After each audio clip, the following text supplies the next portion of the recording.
Welcome back to the little station on Commercial Street in Atchison, Kansas. It is so good to be here for another evening broadcast. Yeah, we are so glad you could tune in tonight. We've got a really special deep dive planned for you. We really do. It's one of those topics that just kind of sticks to your ribs, you know? Exactly. So for tonight's mission, we are exploring a genuinely fascinating and honestly a pretty unnerving piece of classic literature. Well, unnerving is definitely the right word for it. Right. We're diving into the Screwtape Letters, written by C.S. Lewis. Such a brilliant book. It is, but what makes this specific deep dive so special is the source material we're using. We are looking at the audio version where these letters are read by the legendary John Cleese. Which is just a masterstroke of casting. I mean, his voice is perfect for this. It totally is, because, well, if you think about securing your home against a break-in, Right. you usually consult a security expert. Right. You'd hire a locksmith or an alarm company. Exactly. You go to the architects of the good things to figure out how to maintain them. But imagine, just for a second, that instead of reading a manual by a security expert, you found a private training manual written by a master thief. Oh, wow. Yeah. And not just any thief, a thief who has been watching you specifically for years. That is deeply unsettling. Right, like he knows you leave the side window unlocked in the summer. He knows which squeaky floorboard you avoid stepping on. He knows exactly when you're tired after work and your guard drops. Exactly. Now, reading a document like that would be terrifying, but from a strategic standpoint, It would be incredibly illuminating. I mean, nothing shows you your own blind spots quite like the person whose entire job is to exploit them. and that is exactly what C.S. Lewis does here. He writes this book from hell's point of view. It's a series of intercepted letters from a senior demon named Screwtape. Right. He's like this highly placed bureaucratic manager in the lowerarchy of hell. The lowerarchy, yeah, that's perfect.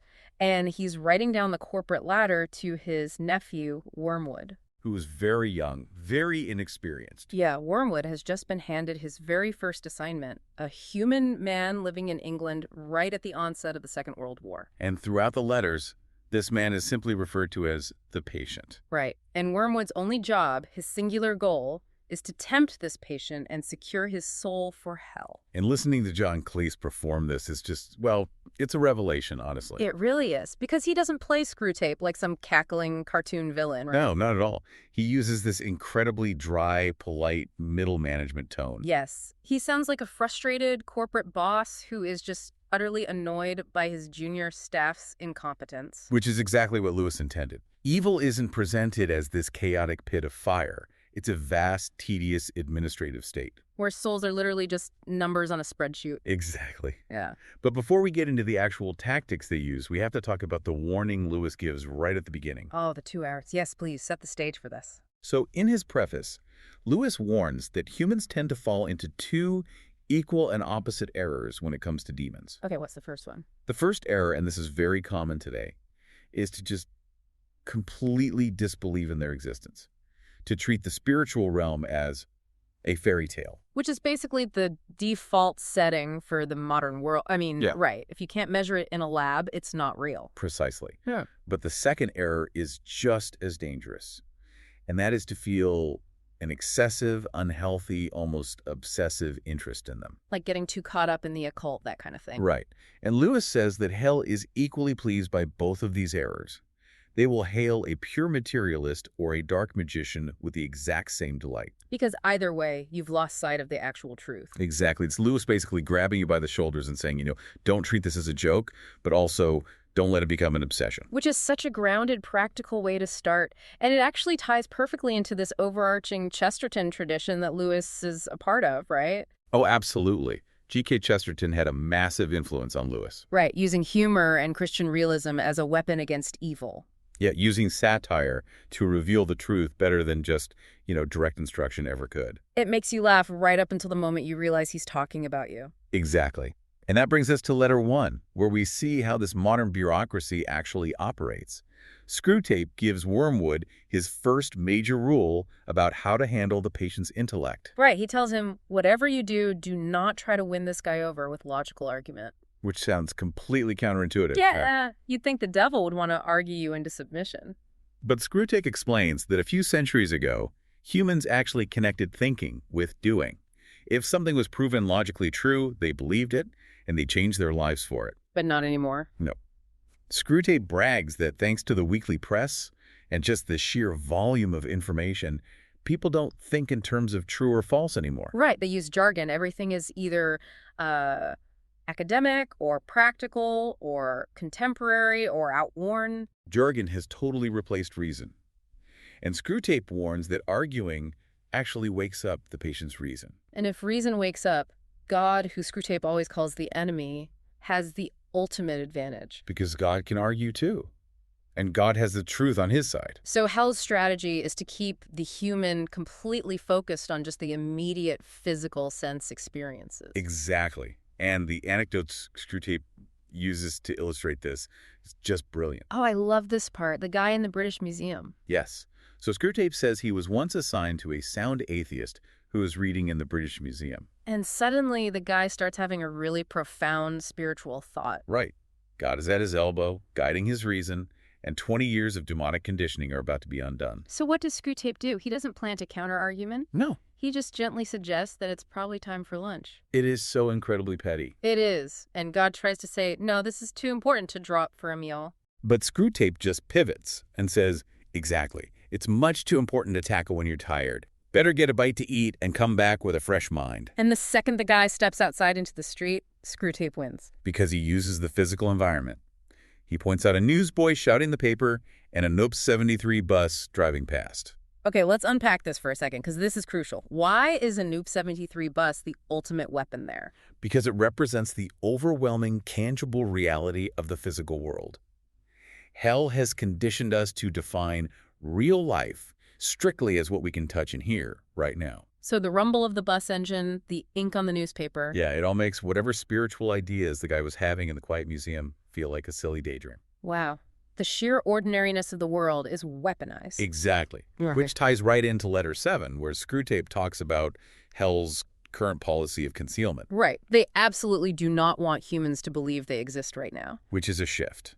Because Screwtape admits they miss out on the sadistic fun of direct terrorism, hauntings and possessions. But it's worth it for them, because if you don't believe in demons, you have no idea you're in a spiritual war zone. You completely drop your defenses.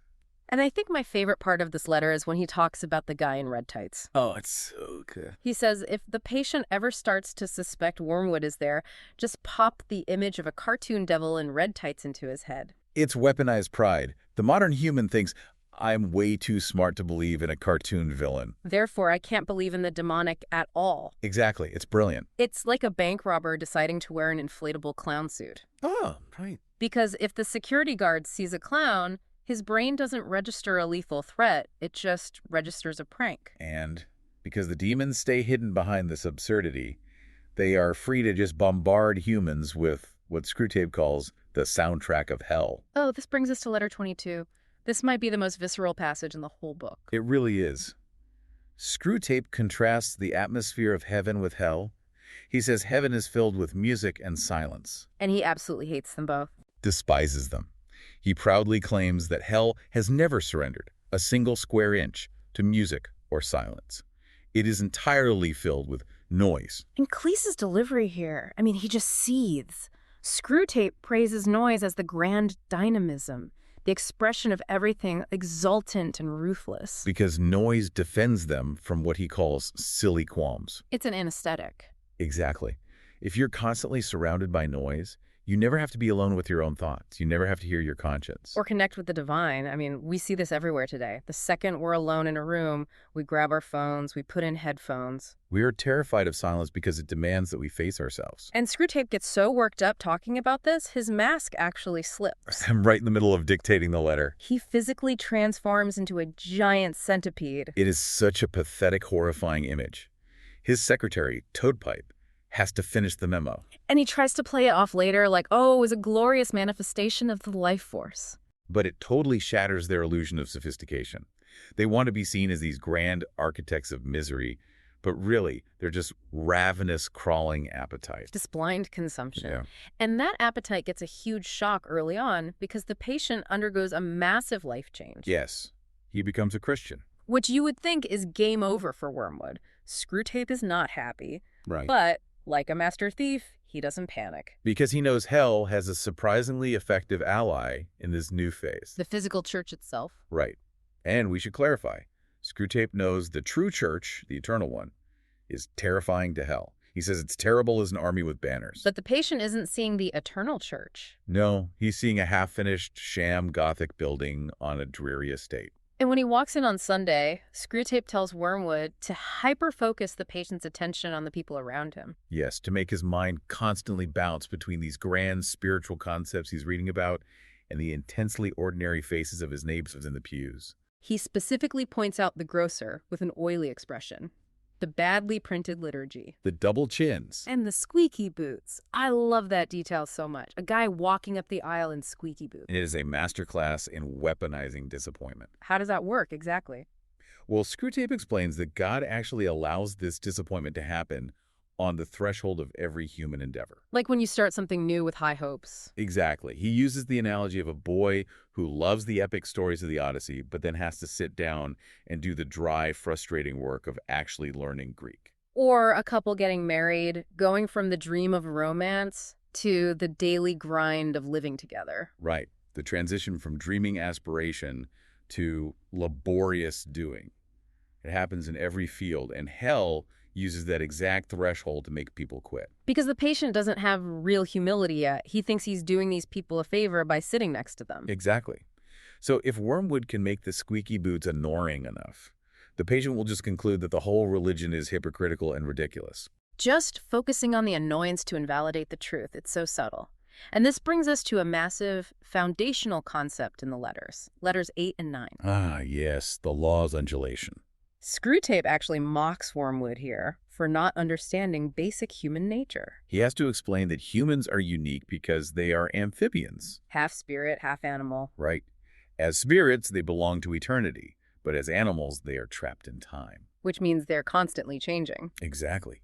Their closest approach to constancy is undulation, a series of peaks and troughs. We experience this all the time. Your energy, your affection for your spouse, your spiritual zeal, it all goes up and down. And Wormwood thinks that because the patient is in a trough, a dry spell, that hell is winning. But Screwtape reveals this shocking theological truth. He says God relies on the troughs even more than the peaks to build character. Yes, which is totally counterintuitive. Right. Why would God want us to feel dry and disconnected? Well, it comes down to the difference between heaven and hell. Screwtape admits that hell wants to absorb. They want to suck in human souls and consume their will. Like cattle for food. Exactly. But God wants a universe full of distinct, free beings who willingly choose to unite with him. He wants servants to become sons. And Screwtape says, with total disgust, that God cannot ravish. He can only woo. Right. If God just overwhelmed us with his presence, we'd have no choice but to obey. But it would be out of compulsion, not love. So God provides this huge emotional support at the beginning, at the peak, but then he deliberately withdraws it. He leaves the creature to stand on its own two legs, to carry out its duties just from pure will, even when it feels nothing. Stumbling, basically. Because stumbling means they're learning to walk on their own. Screwtape says hell is never in more danger than when a human looks around, feels completely forsaken, and yet still obeys. That is just incredible. The trough is where the actual character is forged. So how does hell fight back against that? They have a two-pronged strategy. First, they exploit the troughs for sensual temptations. Because the person is feeling dry and empty, they just want a quick dopamine hit. Exactly. Screwtape mentions alcohol here.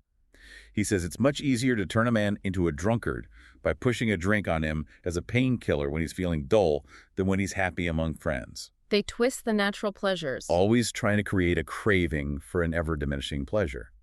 But the second part of the strategy is intellectual. Right. They want to make the patient believe the trough is permanent. They want him to look back at his past zeal and just dismiss it as an adolescent phase. Adolescent phase. That is such perfect demonic jargon. It really is. It lets the person feel intellectually superior without ever having to actually disprove their old beliefs. They just assume they outgrew them. Wow.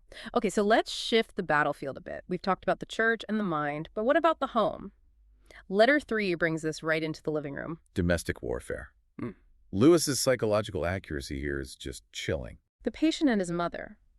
Screwtape advises Wormwood, who is working with the mother's demon, Glubose, to focus entirely on mutual annoyance. They don't need grand acts of betrayal, just daily pinpricks. Turning mundane friction into a spiritual weapon, and the specific tactic they use with communication, I think everyone has done this. Oh, definitely. The double standard. Yes. Screwtape tells Wormwood to make the patient demand that his own words be taken purely at face value. Just the literal meaning of the words. But at the same time, he trains the patient to filter everything his mother says through a hypersensitive lens, overanalyzing her tone and her hidden intentions. And of course, Glubose is teaching the mother to do the exact same thing to him. It's an inescapable trap. The patient says, I simply ask her what time dinner will be, and she flies into a temper. He completely ignores the fact that his tone was designed to provoke her. And they both walk away feeling like the innocent victim. Because their attention is entirely misdirected.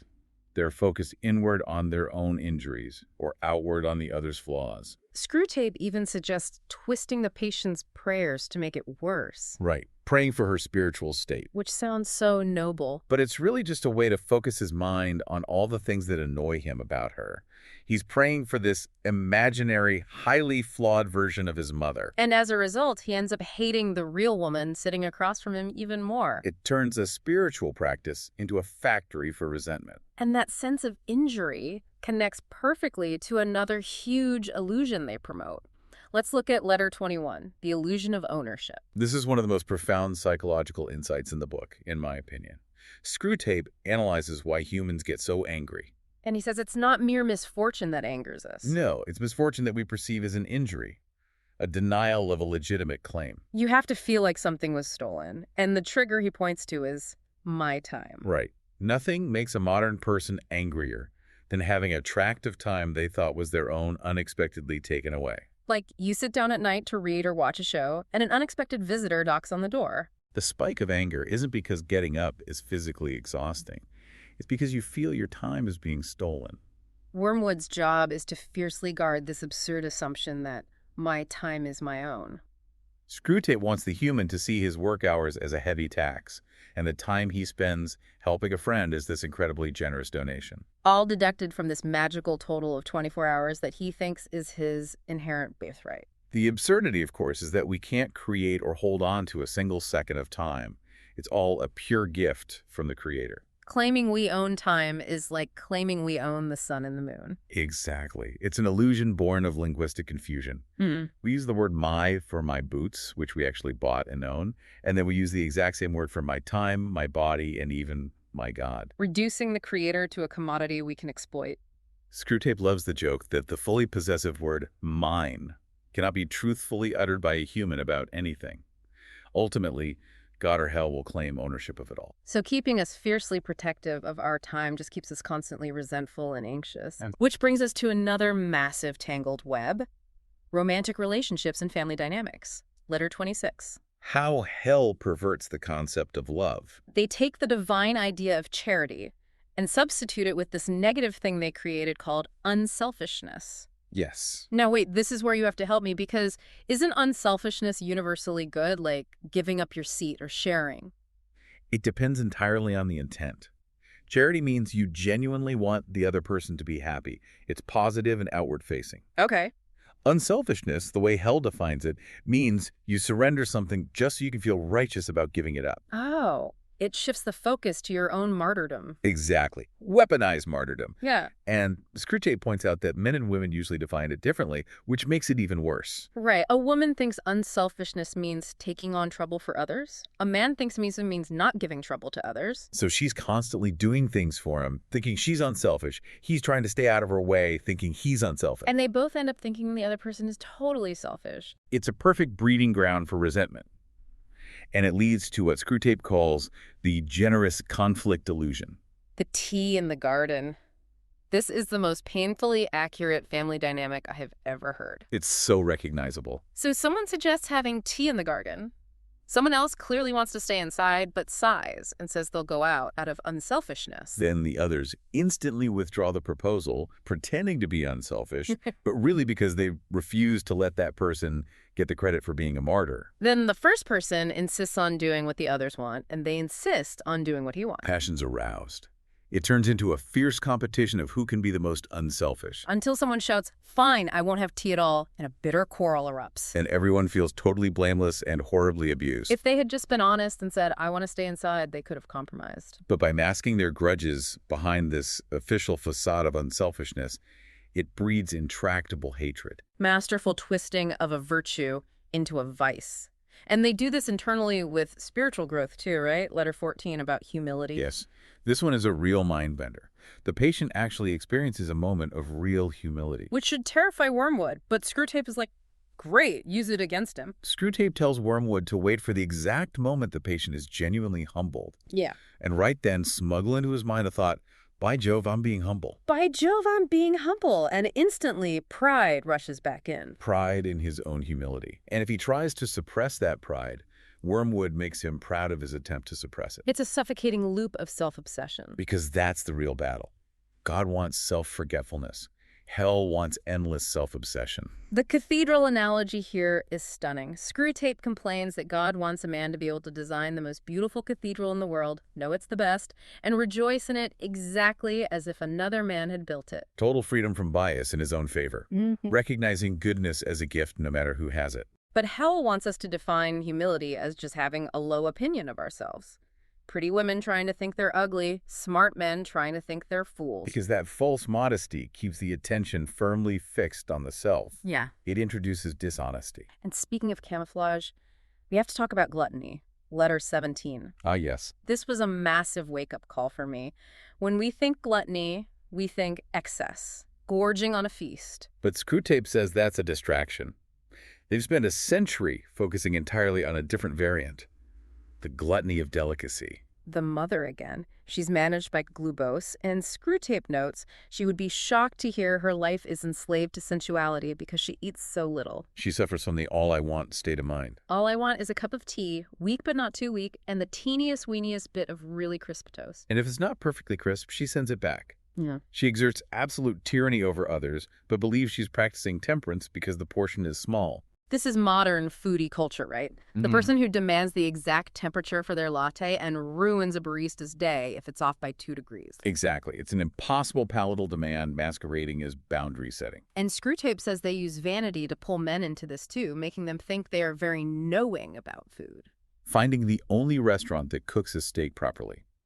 The goal is to bring the human to a state where denying any small indulgence, his specific tea or cigarette, puts him violently out of temper. Because then his charity and obedience are entirely at the mercy of his physical appetite. It's finding the back door into the soul. Okay, so they twist virtues and appetites. What did they do with our joy? Letter 11 categorizes human laughter. Yes, 4 causes: joy, fun, the joke proper, and flippancy. Screwtape hates joy and fun. He says joy is like celestial music, totally useless to hell.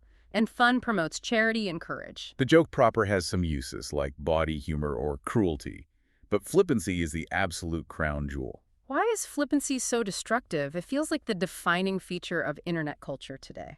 Screwtape explains that making a real joke requires some cleverness, but anyone can be trained to talk as if virtue is inherently funny. So, treating every serious subject as if a joke has already been made about it. Irony poisoning. If you live through a filter of flippancy, you build armor against genuine human connection and God. Because you can't be vulnerable. You can't have a profound realization if your default setting is a cynical smirk. Exactly. Flippancy deadens the intellect and excites no real affection. It is the ultimate defense against sincerity. Wow. All right, zooming out from the individual, let's look at the broader context of the book. World War II is the backdrop. Right. And strictly speaking about the psychology here, the Dinos are totally neutral on the war's politics. They don't care if the patient is a patriot or a pacifist. They just want to exploit the crisis. Yeah. But the surprising thing in Letter 5 is that Wormwood is thrilled about the war, and Screwtape actually scolds him for it. He does. He says Wormwood is drunk on the immediate suffering and missing the bigger picture. Hell actually dislikes war. Which is mind-blowing. Why does hell hate war? Because it reminds humans of their mortality. In wartime, no one can believe they'll live forever on Earth. And when confronted with death, they repent and think about higher things. Screwtape says he wishes humans would die in costly nursing homes, surrounded by people lying to them that they'll recover, so they never face their spiritual reality. So war forces the issue. Yes.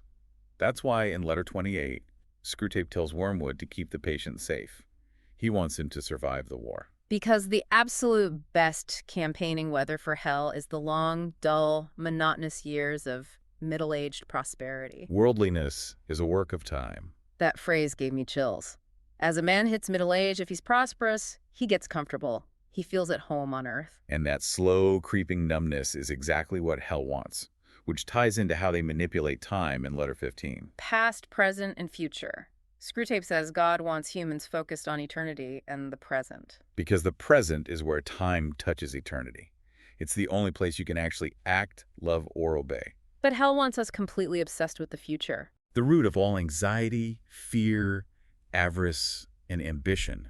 They want us perpetually chasing the rainbow's end, never happy now. And they compound that anxiety with the desire for novelty. Letter 25, the horror of the same old thing. Yes, the patient's friends represent Christianity and the New Order, Christianity, vegetarianism. Substituting faith with whatever is fashionable. God balances our need for change with rhythm like the seasons, but hell twists us into a frantic demand for absolute, infinite novelty. Which diminishes pleasure and increases greed because you always need more extreme things to satisfy you. It creates an intellectual vacuum. People stop asking, is this righteous, and start asking, is this progressive, or is this the trend? Slaves to the timeline. Which brings us to the climax, letter 31. The tension has been building. Wormwood has made mistakes. And despite Wormwood trying to keep him safe for a long, dull life, the patient dies in an air raid. And Screwtape doesn't describe it as a human tragedy. He describes it as a howling, catastrophic defeat for hell. The imagery is striking. The soul leaving the body is like a scab falling from an old sore. Like taking off dirtied clothes and splashing in hot water. Sheer instantaneous liberation. One moment, it's bombs and noise, the Nova 73 bus, and the next, it's all gone like a bad dream. The patient's eyes are open. He sees Wormwood for the first time, realizing what this parasite was. But more importantly, he sees the angels and God himself. And he's not terrified. He realizes he's always known them. A beautiful picture of coming home, but contrasted sharply with the chilling reality in hell at the end. The betrayal. Screwtape assigned every letter your affectionate uncle, but in this final letter, that affection is revealed as purely predatory. My dear, my very dear Wormwood. My puppet, my pigsney. He mocks Wormwood for thinking the affection meant anything else. I have always desired you as you, pitiful fool, desired me. The difference is that I am the stronger. Because the patient is lost. Wormwood is now the prey. They simply cannot comprehend a love that does not consume. To them, love is just sucking the will out of a weaker self. He signs off as Wormwood's increasingly and ravenously affectionate uncle. It forces us to look back at everything we've talked about tonight. This massive deep dive into Lewis's work. Connecting it right back to your daily life. From the newsboy distracting you, to the squeaky boots ruining your focus, to the outrage over a stolen evening. This inversion of reality shows us where our attention is being hijacked every single day. And it leaves us with one final provocative thought. If a demonic strategy relies entirely on keeping us distracted, anxious about the future, and numb to the present, then simply paying attention, true, honest attention to our surroundings and our motives, isn't just mindfulness. it might actually be the most profound act of spiritual rebellion possible. When you realize the thief's manual relies on you ignoring the unlocked window, the simple act of locking it changes everything. It really does. Well, we want to thank you so much for joining us for this evening broadcast deep dive. Until next time, keep your eyes open and watch out for the squeaky boots.